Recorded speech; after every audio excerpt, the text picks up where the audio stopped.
You might not consider Golden Tate an elite fantasy wide receiver, but when it comes right down to it, the numbers simply don't lie. In the last 4 seasons, Tate has been among some pretty good company. He's just one of 4 players to catch 90 or more passes in a single season.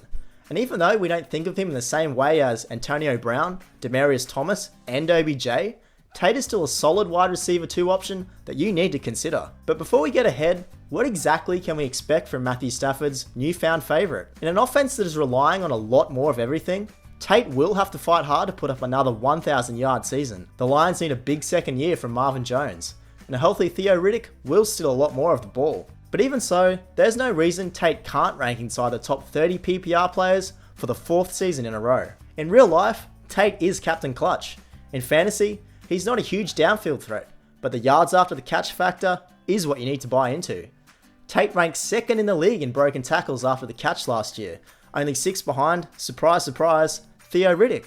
There's no doubt this Lions offense could be dynamic. Don't forget, Tate averaged 7.6 yards per target last season, and Matt Stafford's 65.3% completion rate is something to bank on. Tate can play anywhere, outside or in the slot, and most importantly, he's played in 87% of snaps since moving to Detroit.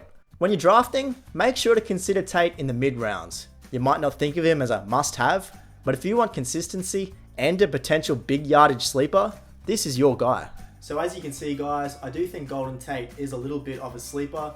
I think he's someone that you should be drafting in the mid-rounds of your fantasy draft this year, and you should get a pretty good return back from him if he does see a lot of the ball. I've also written an article on Mike Gillisley that you can see on the Brilliant Fantrax website. I'll link that in the description below, so check that out. He's someone that I do think is a big touchdown sleeper this year.